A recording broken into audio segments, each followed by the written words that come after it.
রাম বামের জোটকে হারিয়ে ভগবানপুরে সমবায় ভোটের জয় তৃণমূলের। বিরোধী দলনেতা শুভেন্দু অধিকারীর গড়ে ধরাশায়ী রাম বামের জোট।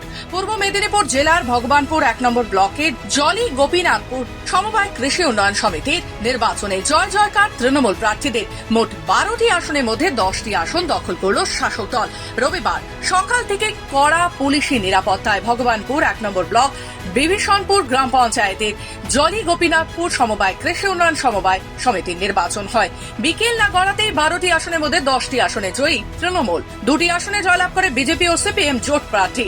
মোট ভোটার ছিল 656, ভোট পড়েছে 538। এর আগে এই সমবায় সমিতির কোনো নির্বাচন হয়নি। সমবায় নির্বাচনে জয়লাভ করার পরে বাজি ফাটিয়ে সবুজ আবির মাখিয়ে উল্লাসে মাতল তৃণমূল কর্মী সমর্থকেরা।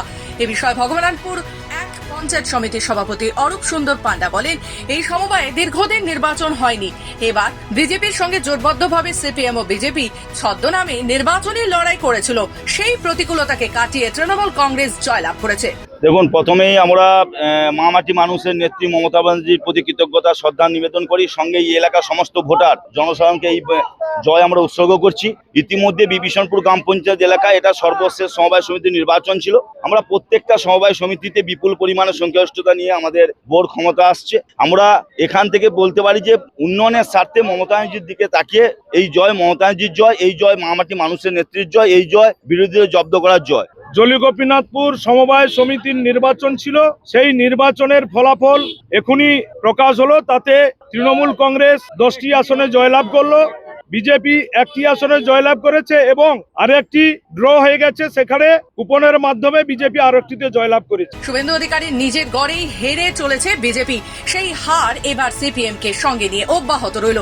যদিও এই হার মেনে নিতে চায়নি গেরুয়া শিবির। বিজেপি নেতা রামপদ বর্মন বলেন, আমরা এই পরাজয় স্বীকার করে নিচ্ছি।